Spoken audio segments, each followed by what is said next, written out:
দীর্ঘ প্রতীক্ষার অবসান প্রকাশিত হল নবম জাতীয় পে স্কেলের গ্যাজেট 1:4-এ 15 গ্রেডে বেতন দ্বিগুণ বৈষম্যহীন নতুন কাঠামো ড ইউনুস বললেন এটাই ন্যায় রাষ্ট্রের পথে ঐতিহাসিক পদক্ষেপ। আসসালামু আলাইকুম দর্শক, বিস্তারিত আলোচনার পূর্বে অনুরোধ চ্যানেলটি সাবস্ক্রাইব করে ভিডিওতে লাইক দিয়ে সাথে থাকুন। দীর্ঘ প্রতীক্ষার অবসান ঘটিয়ে অবশেষে প্রকাশিত হয়েছে নবম জাতীয় পে স্কেলের গ্যাজেট।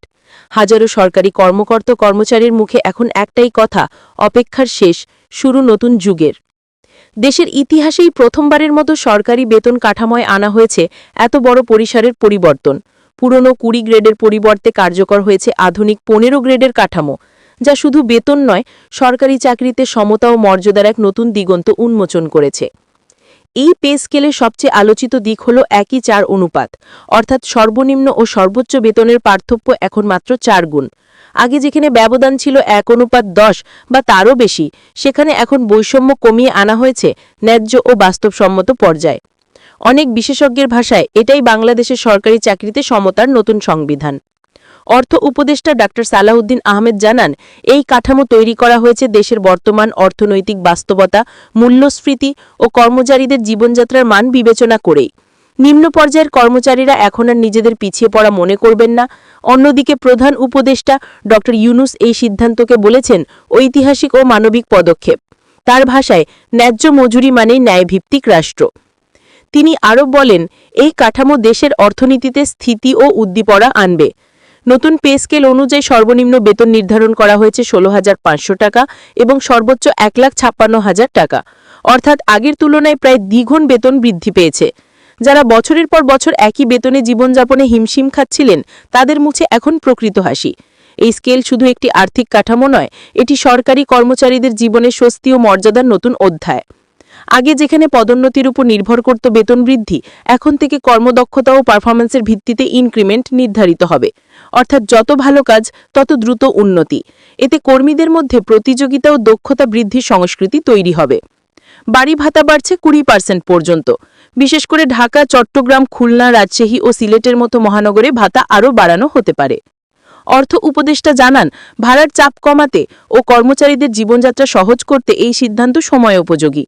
এবার থেকে পেনশন নির্ধারিত হবে শুধু শেষ বেতনের ওপর নয়, বরং বোনাস, ভাতা ও ইনক্রিমেন্টের গড় হিসাব ধরে। ফলে পেনশনভোগীদের আয় বৃদ্ধি পাবে প্রায় 25 থেকে 30% পর্যন্ত। যারা জীবনে সোনালী সময়ে অবসর নিয়েছেন, তাদের জন্য এটি নিঃসন্দেহে এক আশার আলো। পুরনো 20 গ্রেডের পরিবর্তে রাখা হয়েছে মাত্র 15টি গ্রেড। এর ফলে পদোন্নতির টাইমস্কেল ও সিলেকশন গ্রেডের জটিলতা অনেকটাই কমে যাবে।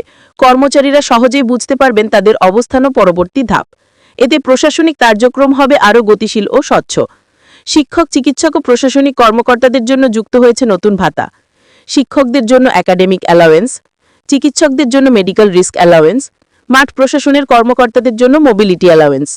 এই পদক্ষেপ শুধু আর্থিক উন্নতি নয়, পেশাগত মর্যাদা ও দায়িত্ববোধও আরও দৃঢ় করবে। সামাজিক যোগাযোগ মাধ্যমে এখন আলোচনার কেন্দ্রবিন্দু নবম জাতীয় পে স্কেল। কেউ বলছেন কর্মীদের জীবনের আশার আলো, আবার কেউ সতর্ক করছেন বাজার দর না কমলে টেকসই হবে না। তবে বেশিরভাগ অর্থনীতিবিদের মত, সরকারি কর্মচারীদের আয় মানেই বাজারে ক্রয় ক্ষমতা বৃদ্ধি, যা সামগ্রিক অর্থনীতিতে ইতিবাচক প্রভাব ফেলবে। এই গ্যাজেট প্রকাশের মাধ্যমে অন্তর্বর্তী সরকারের প্রথম বড় অর্থনৈতিক সংস্কার বাস্তবায়িত হয়েছে। প্রধান উপদেষ্টা ড ইউনুস বলেন, আমরা এমন এক কাঠামো গড়েছি যেখানে কোনো সরকারি কর্মচারী নিজেকে অবমূল্যায়িত মনে করবেন না। তার এই বক্তব্যে সরকারি অফিসগুলোতে ইতিমধ্যেই নতুন উদ্দীপনা সৃষ্টি হয়েছে। নবম জাতীয় পে স্কেলের 5টি প্রধান বৈশিষ্ট্য। 1 নম্বর, সর্বনিম্ন সর্বোচ্চ বেতনের অনুপাত 1:4, বৈষম্যহীন কাঠামো। 2 নম্বর, আধুনিক 15 গ্রেড ব্যবস্থা, সহজ পদোন্নতি ও উন্নতির পথ। 3 নম্বর, পারফরম্যান্স ভিত্তিক ইনক্রিমেন্ট, দক্ষতার ন্যায্য মূল্যায়ন। 4 নম্বর, পেনশনভোগীদের আয় 30% পর্যন্ত বৃদ্ধি, অবসরেও নিশ্চিন্ত জীবন। 5 নম্বর, শিক্ষা, স্বাস্থ্য ও প্রশাসনে বিশেষ ভাতা, পেশাগত স্বীকৃতি নিশ্চিত। শেষ পর্যন্ত বলা যায়, নবম জাতীয় পে স্কেল শুধু একটি গ্যাজেট নয়, এটি একটি যুগান্তকারী পরিবর্তনের প্রতীক। এটি প্রমাণ করেছে সঠিক নেতৃত্ব ও পরিকল্পনা থাকলে সরকারি কাঠামোতেও ন্যায়, সমতা ও আধুনিকতার সমন্বয় সম্ভব। বাংলাদেশ এখন সেই পরিবর্তনের দোরগোড়ায়, যেখানে সরকারি কর্মচারীদের মুখের হাসি হতে পারে জাতীয় উন্নয়নের সবচেয়ে বড় অনুপ্রেরণা।